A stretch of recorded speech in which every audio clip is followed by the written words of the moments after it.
Hello everyone, welcome to my YouTube channel.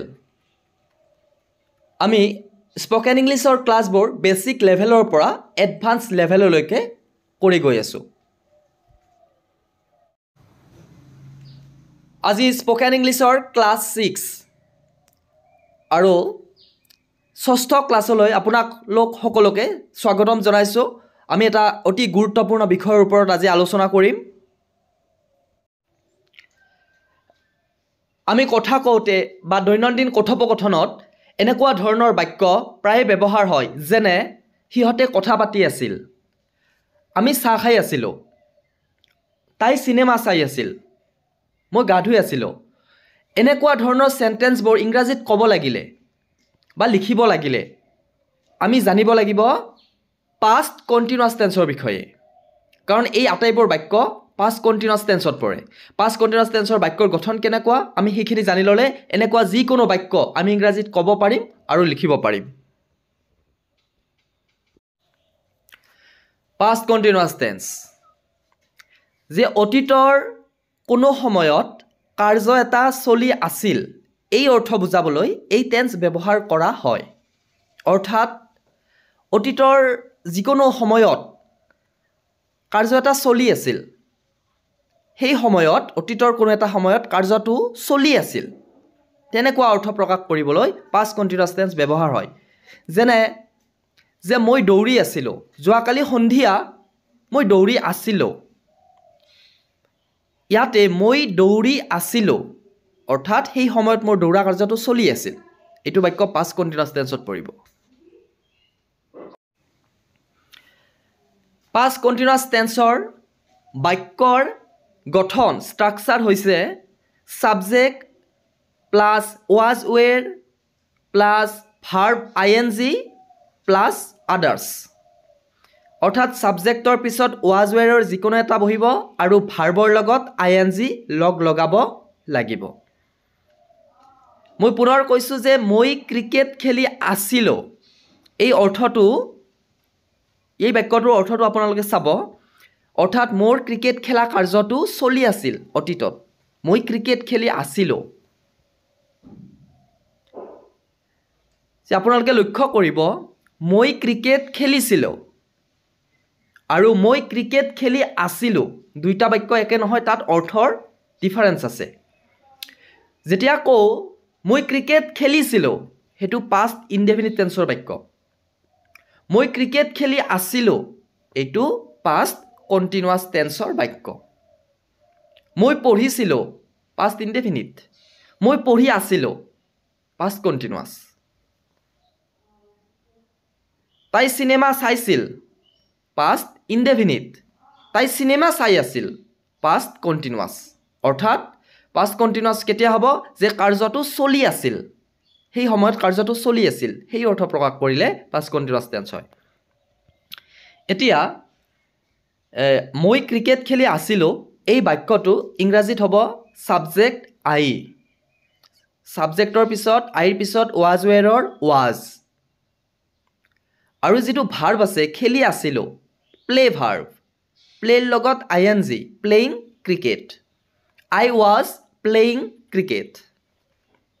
আপোনালোকে নিশ্চয় বুজি পাইছে। চ' এনেকুৱা বাক্যৰ গঠন মতে যদি আমি লিখোঁ পাষ্ট কন্টিনিউয়াছ টেন্সৰ যিকোনো বাক্য সম্পূৰ্ণ 100% কাৰেক্ট হ'ব। আৰু আপোনালোকে প্ৰেক্টিছ যেতিয়া বেছিকৈ কৰিব তেতিয়া ইংৰাজীত ক'বলৈ পাৰিব পাষ্ট কন্টিনিউয়াছ টেন্সৰ বাক্য।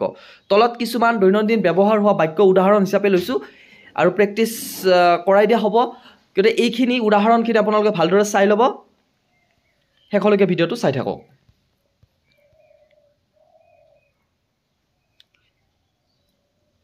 সিহঁতে কথা পাতি আছিল, সাবজেক্ট হৈছে দে, দেৰ পিছত ওৱেৰ, দে ওৱেৰ টকিং, টক মানে কথা পতা, কথা পাতি আছিল টকিং, দে ওৱেৰ টকিং। আমি চাহ খাই আছিলোঁ, সাবজেক্ট উই, উইৰ পিছত ওয়াজ ওৱেৰৰ ওৱেৰ, ভাৰ্বৰ লগত আইএনজি টেকিং টি, উই ওৱেৰ টেকিং টি, আমি চাহ খাই আছিলোঁ। তাই চিনেমা চাই আছিল, she was watching a movie, She was watching a movie.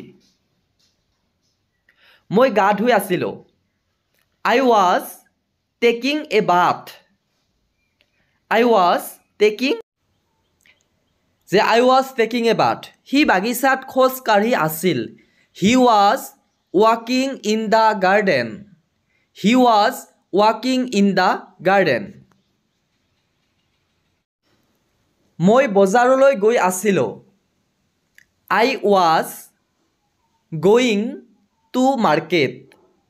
I was going to market. তাই বাতৰি কাকত পঢ়ি আছিল. She was reading a newspaper. She was reading a newspaper. মায়ে খানা বনাই আছিল. Mother was cooking food. Mother was cooking food. তাই বাগিচাত পানী দি আছিল. She was watering in the garden. She was watering in the garden. দেউতাই পথাৰত কাম কৰি আছিল. Father was working in the field. Father was working in the field. তুমি শুই আছিলা. You were sleeping. You were sleeping. সিহঁতে চাইকেল চলাই আছিল. They were riding bicycles. They were riding bicycles. সি চিঠি লিখি আছিল. He was writing a letter. He was writing a letter. যিসকল মোৰ এই চেনেলটোত নতুন আপোনালোকে চেনেলটো ছাবস্ক্ৰাইব কৰিব আৰু ভিডিঅ'টোত লাইক কৰিবলৈ নাপাহৰিব. যে এতিয়া উদাহৰণ হৈছে সিহঁতে নদীত সাঁতুৰি আছিল. They were swimming in the river. They were swimming in the river. আমি মাছ ধৰি আছিলোঁ. We were catching fishes. We were catching fishes. চোৰটোৱে দৌৰি আছিল. The thief was running. The thief was running. তাই কাপোৰ ধুই আছিল. She was washing clothes.